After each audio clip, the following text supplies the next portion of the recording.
आज हम बात करने वाले हैं डेसिमल फ्रैक्शन की मल्टीप्लाई करना यानी कि दशमलव भिन्न की गुणा करना, जो हमारे एग्ज़ाम के अंदर सबसे ज़्यादा यूज़ में आता है और हम उसे कहीं ना कहीं गलत कर जाते हैं और इतनी जल्दबाजी में होते हैं कि हम उसे बहुत जल्दी करते हैं लेकिन फिर भी गलत कर जाते हैं, कभी कभी हम कर ही नहीं पाते हैं। तो इसी तरीके से आज हम करना सीखते हैं इसकी मल्टीप्लाई कि हम कैसे करेंगे। देखिए सबसे ज़्यादा कन्फ्यूज़न क्या हो जाते हैं बच्चे कि जब पॉइंट आ जाता है तो हम उसको कैसे करेंगे। तो मैं पहले आपको सिंपल वे से लेके चलूँगा और उसके बाद थोड़ा आपको बड़ी डिजिट की भी करके दिखाऊंगा जिससे आपकी बिल्कुल भी पॉइंट की गलती नहीं होगी। अब देखिए यहाँ पर फर्स्ट ऑप्शन दिया हुआ हमारे पास, हमने मान लिया फॉर एग्जांपल में कि 0.2 मल्टीप्लाई 0.3। तो यहाँ पर अब हमारे पास क्या आएगा, तो देखिए ये पॉइंट है, इसको तो भूल जाइए आप, यानी डेसिमल या पॉइंट लगा हुआ है उसे तो भूल जाएं, बस याद रखेंगे यहाँ पर 2 और 3 है। कितना है? 2 और 3 है। तो हम क्या करेंगे, 2 3 जा 6 यानी 2 तिया 6 हमने लिख लिया, यहाँ पर 6 लिख लिया।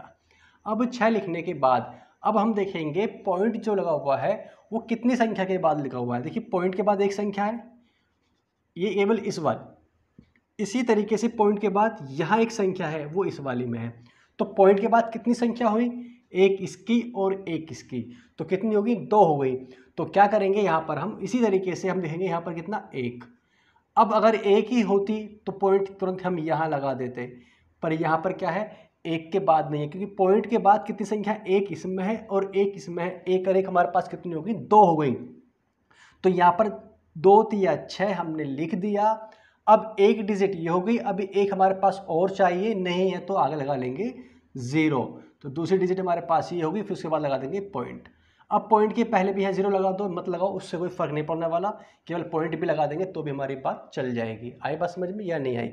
अब देखिए इसी तरीके से अगर ये बात करूँ मैं यहाँ पर, ये हमारे पास कितना है, 0.23.2 है, यानी कि यदि मैं बात करूं तो यहाँ पर 23 और ऐसी पॉइंट हमारे पास 2 है और इसकी मल्टीप्लाई हमें करनी है। तो मैं करूं तो 2 तिया 6 और 2 दूनी 4, कितना हमारे पास कितना आया, 46 आ गया। अब क्या करेंगे इसमें हम, भाई हमें वही काम करना है, पॉइंट के बाद देखिए कितनी संख्या है हमारे पास।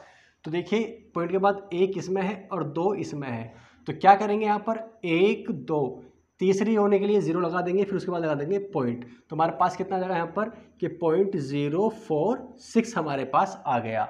अब इसी तरीके से थर्ड पार्ट देखेंगे। भाई यहाँ देखिए सबसे ज़्यादा कन्फ्यूजन होंगे भाई, पॉइंट 1 2 3, पॉइंट के बाद 3 चौथे नंबर पर, यानी हमारे पास। तो अगर देखिए तीसरा देखते हैं, यहाँ पर हमारे पास देखिए पॉइंट यहाँ लिख रहा है 0.004, यहाँ मल्टीप्लाई में 0.003। अब देखिए मल्टीप्लाई क्या करना है, बहुत ही सिंपल है, 4 तिया 12 होगा, हमारे पास कितने होंगे, 12 होंगे।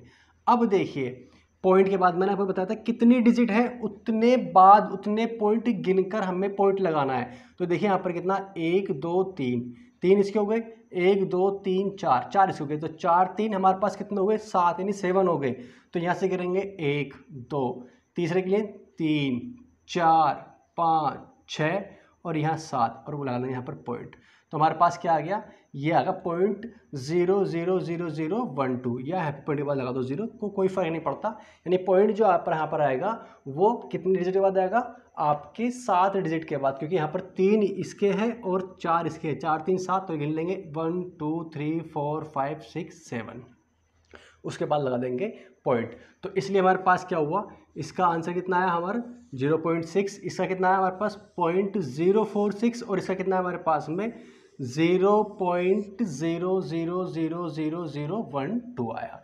अब देखिए इसी तरीके से मैं थोड़ी डिजिट बड़ी ले लेता हूँ, जैसे मैंने यहाँ पर ले लिया 1 1 1 1 और फिर मल्टीप्लाई भी मैं 1 1 1 से ही कर देता हूँ। अब देखिए यहाँ पर सिंपल है मल्टीप्लाई जो हम करते हैं, लेकिन अभी पॉइंट नहीं लगाया, पॉइंट मैं करता हूँ, एक पॉइंट मैंने यहाँ लगा दिया और एक पॉइंट मैंने यहाँ लगा दिया।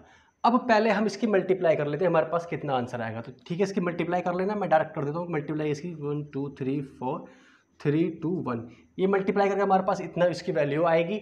अब करना क्या हमें, जब हमने मल्टीप्लाई कर ली तो हमारे पास वैल्यू आ गई, अब पॉइंट कितने के बाद आएगा, तो वही काम हमें इसमें करना है। देखेंगे पॉइंट के बाद कितनी संख्या हमारे पास, 1 2 3, 3 यहाँ पर है, 1 2 यहाँ पर है, 3 2 5, तो यहाँ से गिनेंगे 1 2 3 4 5, यानी 5 के बाद लगा देंगे पॉइंट। तो हमारे पास कितना है यहाँ पर निकल कर 12.34321, ये हमारे पास इसकी मल्टीप्लाई कर आ गई। तो बहुत ही सिंपल तरीके से हम इसकी मल्टीप्लाई को कर सकते हैं। अब देखिए कुछ बहुत ज़रूरी बातें जो आपको याद रखनी है। क्या रखनी है, मैंने नोट में लिख रखा, नोट करके जो बहुत ज़रूरी याद रखेंगे, किसी दशमलव भिन्न को याद रखेंगे नहीं, कोई भी हमारे पास डेसिमल फ्रैक्शन है, दशमलव भिन्न है, को 10 की घात n से गुणा किया जाए। यानी कि यहाँ पर 10 भी हो सकता है, 100 भी हो सकता है, 1000 भी हो सकता है, 1 लाख भी होता है, 1 करोड़ भी हो सकता है, कितना भी हो सकता है, यानी 10 की पावर n के फॉर्म में हो, यानी 10 स्क्वायर है, 10 की पावर 3 है, 10 की पावर 10 है, कुछ भी हो, यानी कहना ये चाह रहा है से गुणा किया जाए तो दशमलव भिन्न का दशमलव n दाहिनी ओर चला जाएगा। दाहिनी मतलब हमारे पास क्या होगा, राइट ओर चला जाएगा। अब जैसे फॉर एग्जांपल मैंने ले लिया, यहाँ पर देखिए, यहाँ पर वही डिजिट है 7.294, मैंने डिजिट ली, तो मैंने पहले क्या करा, पहले मैंने 10 से मल्टीप्लाई करी, तो क्या लिख रहा, दशमलव भिन्न के दाईं ओर चला जाएगा। यानी हमारे पास देखिए यहाँ पर 7 पॉइंट है, यानी कि हमारे पास कितनी जीरो लगी, 1, तो 1 पॉइंट हटकर आगे आ जाएगा, यानी 72 बन गया 0.94। इसी तरीके से इसी डिजिट में मैं आपका लेता हूँ 100 यानी 100 से मल्टीप्लाई कर देता हूँ।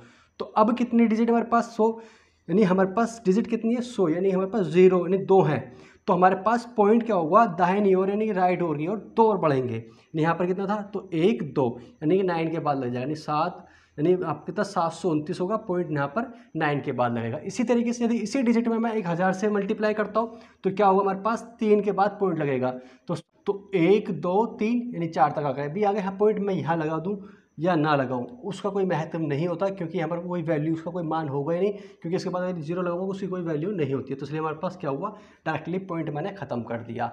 अब देखिए मैंने इसी डिजिट में क्या करा, यहाँ पर कर दी मैंने 10,000 से, यानी कि मल्टीप्लाई। तो जब मैं मल्टीप्लाई करूँगा तो कितनी जीरो जाएंगी, 4 जाएंगी दाहिनी ओर। तो देखिए यहाँ पर 1 2 3 पॉइंट तो हमारे पास ख़त्म हो चुका है, लेकिन फिर एक हमारे पास क्या होगा, 0 और बढ़ जाएगी, क्योंकि हमारे मल्टीप्लाई फिर 10,000 से हो रही है।